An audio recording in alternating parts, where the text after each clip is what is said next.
നമസ്കാരം. നരേന്ദ്രമോദി സർക്കാരിനെ സംബന്ധിച്ച് CPIM-ന്റെ അഖിലേന്ത്യാ പാർട്ടി കോൺഗ്രസിന്റെ മുന്നോടിയായി പ്രസിദ്ധീകരിച്ചിട്ടുള്ള കരട് രാഷ്ട്രീയ പ്രമേയം പറഞ്ഞിട്ടുള്ള കാര്യങ്ങളെ സംബന്ധിച്ച തർക്കങ്ങൾ തീരുന്നില്ല. ഇന്നലെ ഒരു സഖാവ് എന്ന് തന്നെ പറയാം, അദ്ദേഹം എന്നോട് പറഞ്ഞു, എന്നാലും പാർട്ടി ചെയ്തത് മോശമായി കേട്ടോ. മുതിർന്ന ഒരാളാണ്, അത്യാവശ്യം കാര്യങ്ങളെല്ലാം മനസ്സിലാക്കുന്നയാളാണ്. അപ്പൊ ഞാൻ ചോദിച്ചു, എന്താണ്, എന്തിനെ പറ്റിയാണ്? അപ്പൊ അദ്ദേഹം പറഞ്ഞു, നമ്മൾ ഇങ്ങനെ കരട് രാഷ്ട്രീയ പ്രമേയത്തിൽ മോദി സർക്കാർ ഫാസിസ്റ്റ് അല്ല എന്ന് പറഞ്ഞില്ലേ? പറഞ്ഞോ? ഞാൻ ചോദിച്ചു. പിന്നെ പറഞ്ഞില്ലേ? എന്താണ് പിന്നെ പാർട്ടി പറഞ്ഞിട്ടുള്ളത്? നവഫാസിസ്റ്റ് ആണ് എന്ന് പറഞ്ഞു. അങ്ങനെ പറഞ്ഞിട്ടുണ്ടോ? അതെ. അപ്പൊ തൊട്ടടുത്ത് നിൽക്കുന്നയാൾ, ഇത് നമ്മള് പണ്ട് പറഞ്ഞിരുന്നതിൽ നിന്ന് പുറകോട്ട് പോകുകയല്ലേ? പണ്ട് നമ്മള് ഫാസിസ്റ്റ് ആണ് എന്നല്ലേ പറഞ്ഞിരുന്നത്? അവിടെ നിന്ന് നവഫാസിസ്റ്റ് എന്ന് പറയുമ്പോൾ എന്ന് വെച്ചാൽ അവർ ഉദ്ദേശിക്കുന്ന ഒരു കാര്യം എന്താന്ന് വെച്ചാല്, മോദി സർക്കാരിന്റെ തീവ്ര സ്വഭാവത്തെ CPIM, നമ്മുടെ പാർട്ടി, ഒന്ന് ചെറുതാക്കിയില്ലേ? അത് അവരെ ഒന്ന് സഹായിക്കലല്ലേ? ഇതാണ് പാർട്ടിക്ക് അകത്തു പോലുമുള്ള ചില ആളുകളുടെ ഒരു ധാരണ. അപ്പൊ പിന്നെ പുറത്തുള്ള ആളുകളുടെ കാര്യം പറയണം. ഈ വിവാദം ആര് ലക്ഷ്യം വെച്ചുകൊണ്ടാണ്? മോദി സർക്കാരിനെ രാഷ്ട്രീയമായി എതിർക്കുന്ന അനേകം ആളുകൾ നമ്മുടെ നാട്ടിലുണ്ടല്ലോ. പ്രത്യയശാസ്ത്രപരമായി എതിർക്കുന്നവരുണ്ട്. അവരെല്ലാം സംഘപരിവാർ പരാജയപ്പെടണമെന്ന് ആഗ്രഹിക്കുന്നവരാണ്. അതിൽ പലരും രാഷ്ട്രീയമായി CPIM-നെ എതിർക്കുമ്പോഴും ഈ കാര്യത്തിൽ CPIM സംഘപരിവാറിന്, മോദി സർക്കാരിന്, അതിന്റെ നയങ്ങൾക്ക് എതിരായി തങ്ങളുടെയും കൂടെ ഉണ്ട് എന്ന് കരുതുന്നവരാണ്. അത്തരം ആളുകളോട് ആണ് ഈ വിവാദം സംസാരിക്കുന്നത്. നിങ്ങൾ കരുതുന്നത് പോലെയൊന്നും അല്ല കേട്ടോ. CPIM ഇപ്പൊ പണ്ടത്തെ പോലെയല്ല. അവർ മോദി സർക്കാരിനെ അത്ര അപകടം പിടിച്ചതായി കാണുന്നില്ല. പണ്ട് ഫാസിസ്റ്റ് എന്നാണ് കണ്ടിരുന്നത്.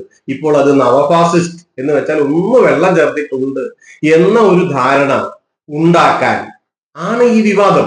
അത് മാതൃഭൂമി, മനോരമ, 24 തുടങ്ങിയ ചാനലുകൾ, പിന്നെ മീഡിയ വൺ തുടങ്ങിയിട്ടുള്ള അവരൊക്കെ വലിയ തോതിൽ അത് പരിശ്രമിച്ചു.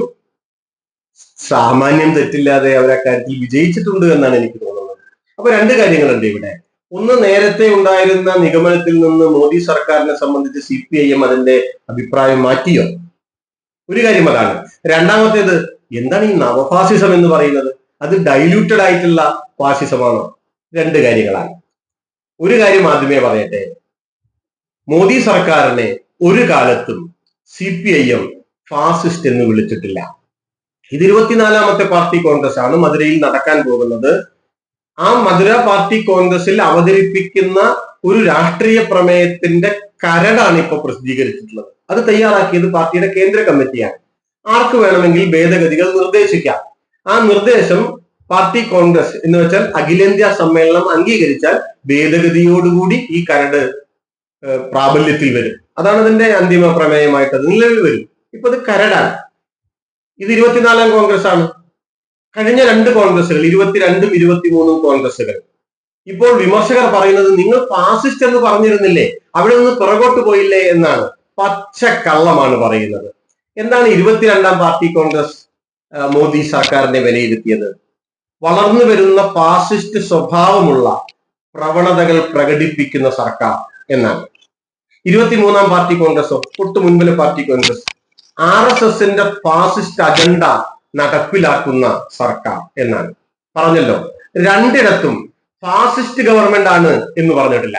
അതേസമയം RSSനെ CPIM-ന്റെ പാർട്ടി പരിപാടി ഫാസിസ്റ്റ് സംഘടന എന്ന് വിശേഷിപ്പിച്ചിട്ടുണ്ട്. അതിലൊരു മാറ്റവുമില്ല.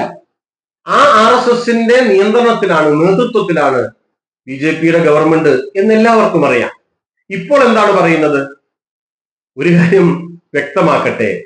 ഇപ്പോഴും ഈ കരട് രാഷ്ട്രീയ പ്രമേയവും മോദി ഗവൺമെന്റിനെ ഫാസിസ്റ്റ് എന്നും വിളിച്ചിട്ടില്ല, നവഫാസിസ്റ്റ് എന്നും വിളിച്ചിട്ടില്ല കേട്ടോ.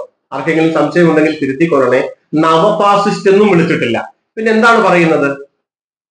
നവഫാസിസത്തിന്റെ ലക്ഷണങ്ങൾ പ്രകടിപ്പിക്കുന്ന സർക്കാർ എന്നാണ്.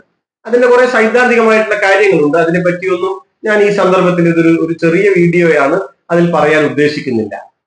ഒറ്റ കാര്യം എന്നെ കേൾക്കുന്ന ആളുകളോട് ഞാൻ ചോദിക്കുക. അതായത്, സംഘപരിവാറിനെ എതിർക്കുന്ന മോദി ഗവൺമെന്റ് അധികാരത്തിൽ നിന്ന് പോകണമെന്ന് ആഗ്രഹിക്കുന്ന എന്നെ കേൾക്കുന്നവർ ഉണ്ടാകുമല്ലോ. കോൺഗ്രസിലോ മറ്റ് രാഷ്ട്രീയ പാർട്ടികളിലോ ഒക്കെ പെട്ട ആൾക്കാർ അതിലുണ്ടാവും. സംഘപരിവാർ അല്ലാത്ത ആളുകളൊക്കെ അതിലുണ്ടാവും. ഞാൻ CPIM-കാരെ മാത്രമല്ല പറയുന്നത്. അവരെ സംബന്ധിച്ച് ഏതാണ് പ്രധാനം? ഒരു പാർട്ടി മോദി ഗവൺമെന്റിനെ എങ്ങനെ വിശകലനം ചെയ്യുന്നു എന്നതാണോ, അതോ മോദി ഗവൺമെന്റിനെ എങ്ങനെ പ്രതിരോധിക്കുന്നു എന്നുള്ളതാണ്. ഏതാണ് ഇന്ത്യയെ സംബന്ധിച്ച് അഥവാ സംഘപരിവാർ വിരുദ്ധരെ സംബന്ധിച്ച് പ്രധാനപ്പെട്ട കാര്യം? അപ്പൊ അവർ പറയും രണ്ടും പ്രധാനപ്പെട്ടതാണ്. ഓക്കെ, രണ്ടും പ്രധാനപ്പെട്ടതാണ് തീർച്ചയായും. പക്ഷേ എന്താണ് രണ്ടിന്റെയും വ്യത്യാസം? നിങ്ങൾ എങ്ങനെയാണ് മോദി സർക്കാരിനെ വിലയിരുത്തുന്നത് എന്നുള്ളത് തിയറട്ടിക്കൽ ആയിട്ടുള്ള ഒരു കാര്യമാണ്, സൈദ്ധാന്തികമായിട്ടുള്ള കാര്യമാണ്. എങ്ങനെയാണ് പ്രതിരോധിക്കുന്നത് എന്നത് പ്രാക്ടിക്കലായ പ്രായോഗികമായ കാര്യമാണ്. മോദി സർക്കാർ പുറന്തള്ളപ്പെടണമെന്ന് ആഗ്രഹിക്കുന്നവരെ സംബന്ധിച്ച്, സംഘപരിവാർ പരാജയപ്പെടണമെന്ന് ആഗ്രഹിക്കുന്നവരെ സംബന്ധിച്ച് പ്രാക്ടിക്കലായി പ്രായോഗികമായി നിങ്ങൾ എങ്ങനെ പ്രതിരോധിക്കുന്നു എന്നുള്ളതാണ് കാര്യം. മറ്റേതിന് ഞാൻ പറഞ്ഞല്ലോ തിയറട്ടിക്കലാണ്, അതിന് സൈദ്ധാന്തികമായ വശങ്ങളുണ്ട്. ആ ചർച്ച സൈദ്ധാന്തികമായിട്ടാണ് നടക്കുക. അപ്പൊ എന്താണ് നിയോ ഫാസിസം, എന്താണ്, അങ്ങനെ കുറെ കാര്യങ്ങൾ വരും. ഞാനിപ്പോ അതിലേക്ക് പോകില്ല. പ്രായോഗികമായിട്ട് നോക്കിയാലോ, കഴിഞ്ഞ കാലങ്ങളിൽ മോദി സർക്കാരിനെ എല്ലാ അർത്ഥത്തിലും പ്രതിരോധിച്ച പ്രസ്ഥാനം ഇന്ത്യയിലെ ഇടതുപക്ഷമാണ്. അതിന്റെ ശേഷിക്കനുസരിച്ച് ഈ കരട് രാഷ്ട്രീയ പ്രമേയത്തിന്റെ മുക്കാൽ പങ്കും എങ്ങനെയെല്ലാമാണ് ഈ സർക്കാരിനെ പ്രതിരോധിക്കേണ്ടത് എന്ന പര്യാലോചനകളാണ്. ഒരു കാര്യം നാം മനസ്സിലാക്കേണ്ടത്, CPIM-ന്റെ രാഷ്ട്രീയ പ്രമേയം എന്ന് പറയുന്നത് ഒരു വിമർശന രേഖയല്ല, ഒരു വിശകലന രേഖയാണ്. ഈ രാജ്യത്തിന്റെ രാഷ്ട്രീയ സ്ഥിതികൾ, രാജ്യത്തിന്റെ മാത്രമല്ല ലോകത്തിന്റെ രാഷ്ട്രീയ സ്ഥിതികൾ, അതിൽ CPIM സ്വീകരിക്കേണ്ട സമീപനങ്ങൾ, ഏതെല്ലാം പ്രതിരോധങ്ങൾ, ഇതാണ് ചർച്ച ചെയ്യേണ്ടുന്ന ഒരു കാര്യം. അത്തരമൊരു സന്ദർഭത്തിൽ ആ സർക്കാരിനെ പ്രതിരോധിക്കാൻ അങ്ങേയറ്റം പരിശ്രമങ്ങൾ നടത്തിയിട്ടുള്ള, ഇപ്പോഴും നടത്തിക്കൊണ്ടിരിക്കുന്ന ഒരു പാർട്ടിയാണ് ലോക രാഷ്ട്രീയത്തെ വിലയിരുത്തിക്കൊണ്ട് നവഫാസിസത്തിലേക്ക് നീങ്ങുന്ന ആ പ്രവണതകൾ പ്രകടിപ്പിക്കുന്ന സർക്കാർ എന്ന് വിശകലനം ചെയ്യുന്നത്. ഞാൻ പറഞ്ഞല്ലോ, അതൊരു തിയറട്ടിക്കൽ ആയിട്ടുള്ള കാര്യമാണ്. അതിനെ നിങ്ങൾ പോസ്റ്റ് കാർഡ് വെച്ച് സംവാദത്തിൽ ഏർപ്പെടാൻ സാധിക്കില്ല. നിയോ ഫാസിസം എന്ന് പറയുന്നത് ലോകത്താകെ പുതിയ കാലത്ത് ചർച്ച ചെയ്തുകൊണ്ടിരിക്കുന്ന ഒരു കാര്യമാണ്. 2017 ട്രംപ് ആദ്യമായിട്ട് അധികാരത്തിൽ വന്ന സമയത്ത് മന്ത്ലി റിവ്യൂ എന്ന ലോകപ്രസിദ്ധമായിട്ടുള്ള ഒരു മാസികയുണ്ട്. അതിന്റെ എഡിറ്റർ ജോൺ ബെല്ലാമി ഫോസ്റ്റർ, അദ്ദേഹം ലോകപ്രസിദ്ധനായിട്ടുള്ള ഒരു മാർക്സിസ്റ്റ് ചിന്തകനും പത്രാധിപരും ഒക്കെയാണ്. അദ്ദേഹമാണ് ആദ്യമായിട്ട് ലോകത്തിന്റെ മുമ്പിലേക്ക് നവഫാസിസം എന്നൊരു ആശയം മുന്നോട്ട് വെക്കുന്നത്. അതെന്താണ്? അത് ചിലർ കരുതുന്നത് പോലെ ഫാസിസത്തിൽ വെള്ളം ചേർത്ത ഒരു സാധനമല്ല. പഴയ കാലത്തേതുപോലെ, ഹിറ്റ്ലർ മുസോളിനിയുടെ ആ കാലത്തേതുപോലെ ഒരു ക്ലാസിക്കൽ ഫാസിസം അതുപോലെ ഇപ്പൊ നിലവിൽ വരില്ല. പിന്നെയോ പഴയ ഒന്നിന്റെ പുതിയ രൂപത്തെയാണ് നവം എന്നതുകൊണ്ട് പറയാ. ഇപ്പോ കൊളോണിയലിസം, നമ്മളിപ്പോ അതിന് എന്താ പറയാ? നവ കൊളോണിയലിസം എന്നാണ് പറയാ. എന്നതുപോലെ നിയോ ഫാസിസം എന്ന് പറയുന്നത് ഫാസിസത്തിന്റെ പുതിയ രൂപമാണ്. എന്താണ് അതിന്റെ ലക്ഷണങ്ങൾ? തീവ്രദേശീയതയാണ്, മൂലധനത്തോടുള്ള അതിന്റെ അമിതമായ പ്രണയമാണ്, മറ്റൊന്ന് പോപ്പുലിസ്റ്റിക് ആയിട്ടുള്ള ഒരു മുഖംമൂടി ഉണ്ടാവും, ജനപ്രിയമായിട്ടുള്ള മുഖംമൂടി ഉണ്ടാവും. അത് മാധ്യമങ്ങളെ കുത്തകവൽക്കരിച്ച് വറുതിയിലാക്കാൻ നോക്കും, ജനാധിപത്യ സ്ഥാപനങ്ങളെ ദുർബലപ്പെടുത്തും, ജുഡീഷ്യറിയെ കൈപ്പിടിയിൽ ഒതുക്കാൻ ശ്രമിക്കും. ഇതൊക്കെ നവഫാസിസത്തിന്റെ ലക്ഷണങ്ങളാണ്. ആ ലക്ഷണങ്ങൾ പ്രകടിപ്പിക്കുന്ന സർക്കാർ, ഈ സർക്കാർ തുടർന്നാൽ നവഫാസിസ്റ്റായി മാറും.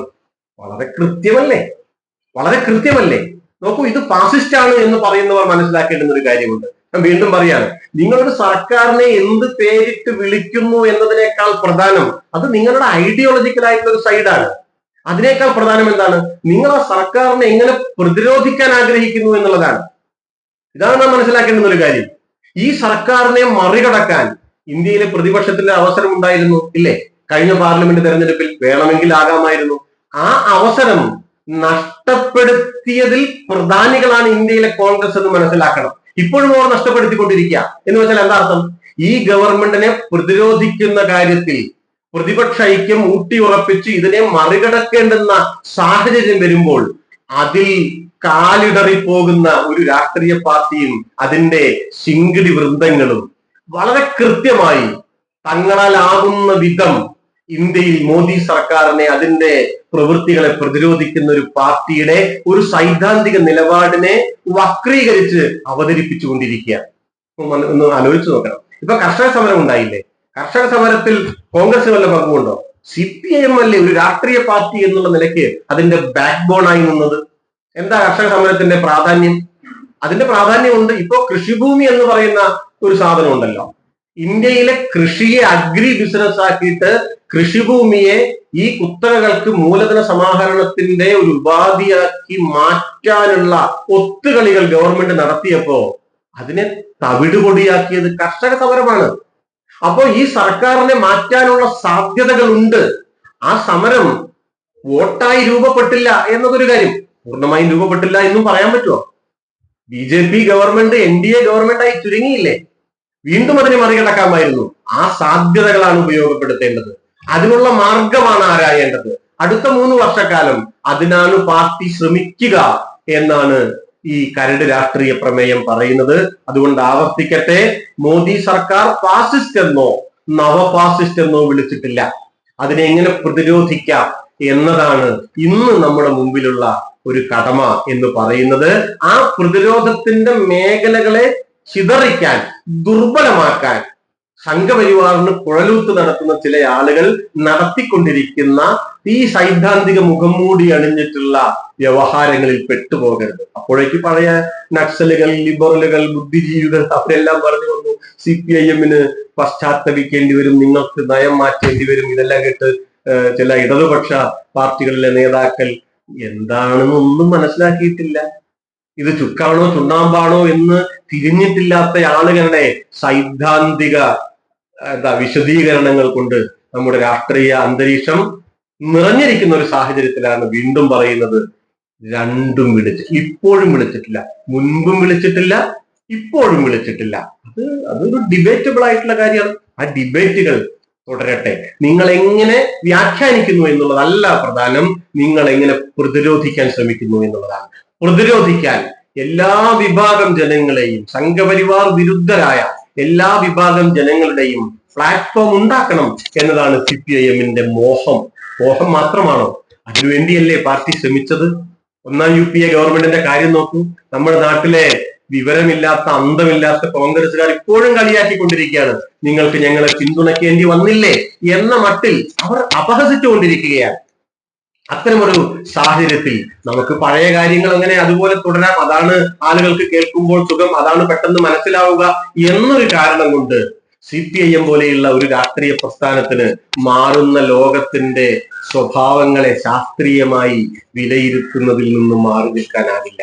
നമ്മുടെ നാട്ടിൽ ഇപ്പൊ വാട്സാപ്പും ഫേസ്ബുക്കും ഒക്കെ ഉണ്ട്. അതൊക്കെ ഉപയോഗപ്പെടുത്തിക്കൊണ്ട് നിങ്ങളുടെ പ്രസ്താവനയെ ഇങ്ങനെ വക്രീകരിക്കാൻ, അപ്പോഴേക്ക് ട്രോളാണ്, മാങ്കൂട്ടത്തെ പോലെയുള്ള ആൾക്കാർ വരും, അവരൊന്നും മനസ്സിലാക്കില്ല. അവർ ട്രോളും പോസ്റ്റ് കാർഡ് ഉണ്ടാക്കും, അത് വെച്ച് വാട്സാപ്പിൽ പ്രചരിപ്പിക്കും. ആളുകൾ അതും കുറെ ശരിയാണ് എന്ന് കരുതും.